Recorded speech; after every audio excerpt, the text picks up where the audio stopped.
পৃথিবীতে এমন কিছু জায়গা আছে যেখানে সূর্য ওঠে কিন্তু আলো পড়ে না, যেখানে হাজারো মানুষ যায় কিন্তু অনেকেই ফিরে আসে না।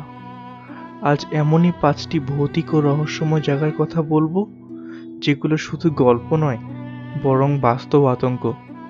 এদের মধ্যে শেষেরটি আমার সবচেয়ে প্রিয়, কারণ এখানে আমি তোমাদেরকে একটি জঙ্গলের কথা বলবো, যেটিকে আত্মহত্যার জঙ্গলও বলা হয়।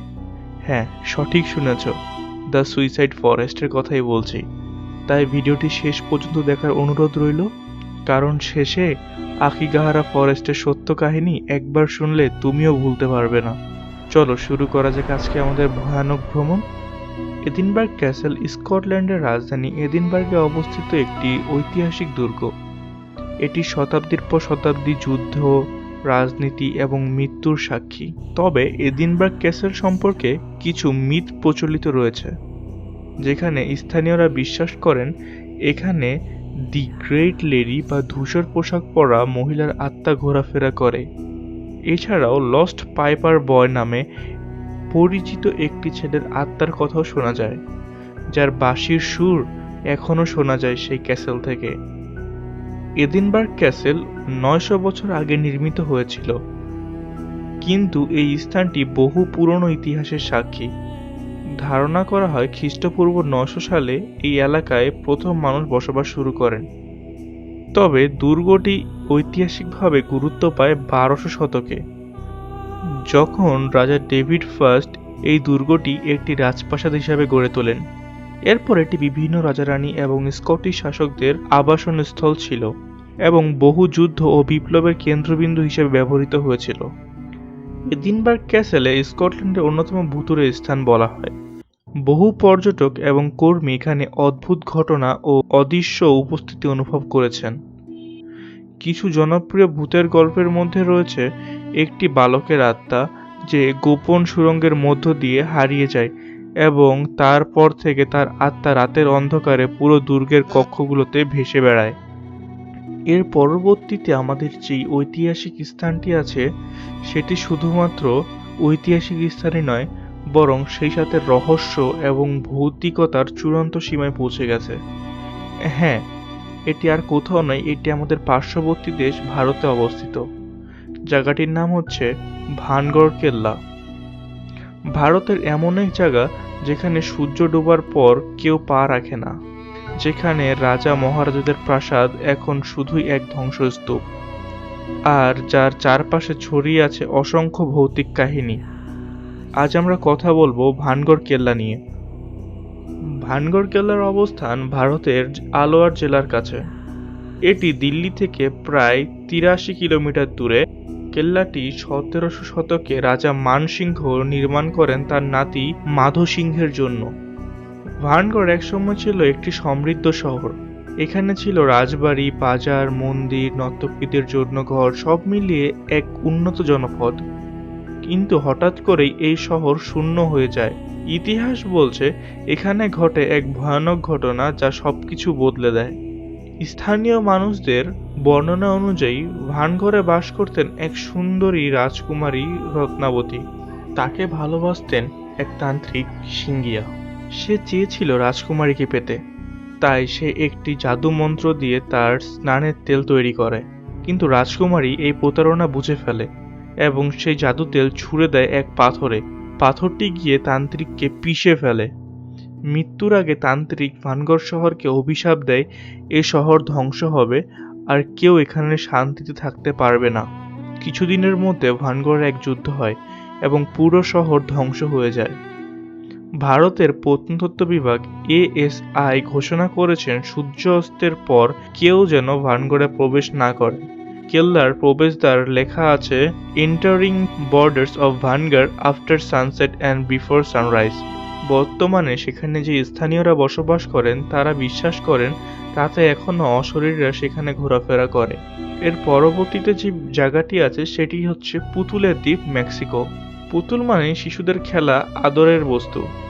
কিন্তু যদি সেই পুতুলগুলো হয় বিকৃত, চোখ অর্ধেক খুলে, শরীর ভাঙা, আর যদি শত শত পুতুল গাছে ঝুলানো থাকে, তাও একদম নির্জন একটা দ্বীপে, আজ আমরা জানব এমনই এক জায়গার কথা যাকে মেক্সিকোর পুতুলের দ্বীপ বলা হয়, যেখানে পুতুলরা নাকি ফিসফিস করে কথা বলে, নড়ে ওঠে নিজের ইচ্ছাতেই। চলো পুতুলের দ্বীপের একটি ছোট্ট ইতিহাস জেনে নেওয়া যাক। 1950-এর দশকে এই দ্বীপে বাস করতেন একজন বৃদ্ধ লোক, ডন জুলিয়ান সান্তানা বারোরা। তিনি এখানে একা থাকতেন এবং তিনি হঠাৎ করে দাবি করেন তিনি একটি ছোট মেয়ের আত্মাকে দেখেছেন, যে পানিতে ডুবে মারা গেছে দ্বীপের পাশেই। কিছুদিন পর তিনি পানিতে ভেসে থাকা একটি পুতুল খুঁজে পান। তিনি বিশ্বাস করলেন এটি সেই মেয়েটির আত্মার স্মৃতি। তিনি পুতুলটিকে গাছে ঝুলিয়ে রাখেন আত্মাকে শান্ত রাখার উদ্দেশ্যে। এরপর থেকে তিনি প্রতিদিন আরও পুতুল সংগ্রহ করতে থাকেন। বাজার থেকে, রাস্তা থেকে নোংরা পুতুল সবই তিনি ঝুলিয়ে রাখতেন সেই গাছে। অনেকে দাবি করেন পুতুলগুলো রাতের বেলায় চোখ ঘোরায়, কিছু পুতুল ফিসফিস করে কথা বলে, কেউ কেউ দেখে তাদের হাত পা নড়ে। পর্যটকদের অনেকেই বলেন তারা দ্বীপে অদ্ভুত অনুভব করেছে, যেমন হঠাৎ ঠান্ডা বাতাস, অস্বাভাবিক চুপচাপ পরিবেশ। ডন জুলিয়ান নিজেও শেষ পর্যন্ত দাবি করেছেন মেয়েটির আত্মা এখনও তার সাথেই আছে। আশ্চর্যজনকভাবে 2001 সালে ডন জুলিয়ান মারা যান ঠিক সেই খালেই যেখানে তিনি বলেছিলেন মেয়েটি ডুবে গিয়েছিল। অনেকে বিশ্বাস করেন মেয়েটির আত্মাই শেষ পর্যন্ত তাকে টেনে নিয়ে গেছে। ভৌতিক ঘটনা তো আমরা অনেকই শুনেছি, কোনোটি হয়েছে এখন পর্যন্ত কোনো রাজপ্রাসাদে, অথবা কোনোটি হয়েছে কোনো নির্জন দ্বীপে। তো চলো একটু ঘুরে আসা যাক স্ট্যানলি হোটেল, কলোরাডো থেকে। তুমি যদি কখনো কোনো হোটেলে ঢুকে মনে করো কে যেন পাশে দাঁড়িয়ে আছে, তুমি চেক ইন করেছো অথচ রিসিপশনে কেউ নেই, তাহলে তুমি হয়তো পৌঁছে গেছো স্ট্যানলি হোটেলে। চলো এখন জানবো যুক্তরাষ্ট্রের কলোরাডোতে এক ঐতিহাসিক হোটেলের এমন ভয়ঙ্কর সত্য ঘটনা, যেখান থেকে জন্ম নিয়েছে পৃথিবীর সবচেয়ে ভয়ের গল্পগুলোর মধ্যে একটি, দ্য শাইনিং। কি চিনতে পারছো না? আচ্ছা, তুমি কি কখনো পেনিওয়াইসের নাম শুনেছ? পেনিওয়াইস, হ্যাঁ, আমি ইট ছবির কথা বলছি। স্টিফেন কিংসের লেখা সেই পেনিওয়াইস, যাকে দেখে তোমরা সবাই হয়তো ভয় পেয়েছো। হ্যাঁ, সেই স্টিফেন কিংসের সত্য ঘটনাই আমি এখন তোমাদেরকে ব্যাখ্যা করব। 1974 সালে লেখক স্টিফেন কিংস ও তার স্ত্রী এক রাতের জন্য একটি হোটেলে থাকেন। তারা সেই রাতে একদম একা ছিলেন হোটেলে, আর সেই নিঃসঙ্গতা ও অদ্ভুত পরিবেশ তাকে অনুপ্রাণিত করে দ্য শাইনিং উপন্যাসটি লেখার জন্য। বইটি পরে 1980 সালে স্ট্যানলি কুব্রিক এর নির্মিত সিনেমা এই হোটেলকে করে তোলে বিশ্ববিখ্যাত এবং ভয়ঙ্কর। Room number 217। স্টিফেন কিং ছিলেন রুম নাম্বার 217-তে। শোনা যায় এখানে এক পরিচারিকা একবার গ্যাস বিস্ফোরণে নিহত হন এবং এরপর থেকেই তার আত্মা সেখানে ঘোরাফেরা করে। অতিথিরা বলেন বাতি নিজে থেকেই জ্বলে ওঠে, জিনিসপত্র নিজে থেকেই স্থান বদল করে। Room number 428। এখানে দেখা যায় এক কাউবয় আত্মাকে। সে নাকি নিরীহ, কিন্তু হঠাৎ উপস্থিত হয়। সেই হোটেলে ছিল একটি সঙ্গীত কক্ষ বা কনসার্ট হল। এখানে নাকি ফ্লোরে পিয়ানোর আওয়াজ শোনা যায়, যখন কিনা সেই রুমে কেউ থাকে না। এতক্ষণ আমি তোমাদেরকে অনেক গল্পই হয়তো শুনিয়েছি, এবং এটা হচ্ছে আমাদের আজকের পর্বের সর্বশেষ গল্প, আকিগাহারা বন, জাপান। জায়গাটির নাম শুনলে গায়ে কাটা দেয়। জাপানের এক বন, যেখানে পাখিদের শব্দ নেই, বাতাস থমকে যায়, আর যেখানে প্রতিনিয়ত মানুষ নিজেদের জীবনের ইতি টানতে আসে। এটা কোনো গল্প না, এটা বাস্তব। আকিগাহারার বন আসলেই আছে। চলো এখন আমরা জেনে নিব জাপানের এই ভয়ঙ্কর বনের সব অজানা সত্য। আকিগাহারা ফরেস্ট জাপানের হনশু দ্বীপে মাউন্ট ফুজির ঠিক পাদদেশে অবস্থিত। এটি প্রায় 35 কিলোমিটার জুড়ে বিস্তৃত একটি ঘন বন। ইংরেজিতে একে ডাকা হয় সুইসাইড ফরেস্ট, এবং জাপানিদের কাছে এটি পরিচিত জুকাই বা দ্য সি অফ ট্রি, যার বাংলা অর্থ গাছের সমুদ্র নামে। অনেক জাপানি মানুষের মতে আকিগাহারাকে ঘিরে প্রাচীন জাপানি সংস্কৃতিতেও রয়েছে ভয়াবহ গল্প। এক সময় উবাসুতে নামে এক প্রচলিত প্রথা ছিল, যেখানে বৃদ্ধা ও অসুস্থ মেয়েদের বনে রেখে আসা হতো মৃত্যুর জন্য। অনেকে বিশ্বাস করেন আজও এই বনে অশরীরের আত্মারা ঘুরে বেড়ায়। স্থানীয়রা এখনো দাবি করেন বনের চারপাশে নাকি আত্মাদের কান্নার শব্দ শোনা যায়। প্রতি বছর 10 থেকে শতাধিক মানুষ এই বনে এসে আত্মহত্যা করেন।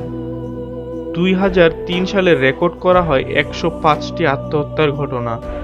স্থানীয় প্রশাসন এখন প্রতি বছর আত্মহত্যার সংখ্যা প্রকাশ করা বন্ধ করে দিয়েছেন, যেন এই প্রবণতা আর না বাড়ে। বন প্রবেশের মুখে বড় বড় বোর্ডে লেখা থাকে সতর্কতা বার্তা। সেখানে লেখা থাকে, আপনার পরিবারকে মনে করুন, আপনার জীবন অমূল্য, অনুগ্রহ করে পুলিশের সাথে যোগাযোগ করুন। অনেক সময় বনকর্মীরা স্বেচ্ছাসেবকদের নিয়ে রুটিন পেট্রোল চালান কোনো দেহ বা আত্মহত্যাকারী খুঁজে পাওয়ার জন্য। জাপানি লেখক শিচো মাতসুমোতো এর উপন্যাস কোরোইজুকাই, যার অর্থ ব্ল্যাক সি অফ ট্রিজ, এই বনের আত্মহত্যার প্রবণতাকে আরও উস্কে দেয়। এই বনকে কেন্দ্র করে তৈরি হয়েছে অসংখ্য সিনেমা, ডকুমেন্টারি, যেমন দ্য ফরেস্ট নামে একটি হলিউড মুভি মুক্তি পায় 2016 সালে।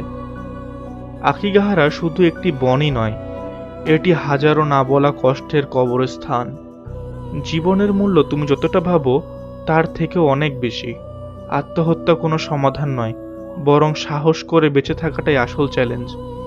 এই বনের গল্প আমাদের শুধু ভয় শেখায় না, শেখায় সহানুভূতি, বোঝাপড়া এবং জীবনের প্রতি ভালোবাসা। এই ছিল জাপানের আতঙ্কের বন আকিগাহারার রহস্যময় গল্প। ভিডিওটি ভালো লাগলে একটি লাইক দাও, সাবস্ক্রাইব করো দ্য ফ্যাক্ট ফিউশন চ্যানেলকে, আর কমেন্টে লিখো তুমি কি সাহস করে এই বনে যেতে পারবে। আর এমন ভয়ঙ্কর ও সত্য ঘটনা পেতে চোখ রাখো আমাদের পরবর্তী ভিডিওতে। দেখা হচ্ছে পরবর্তী নতুন কোনো ভিডিওতে। ততক্ষণ পর্যন্ত ভালো থেকো, সুস্থ থেকো, বাই বাই।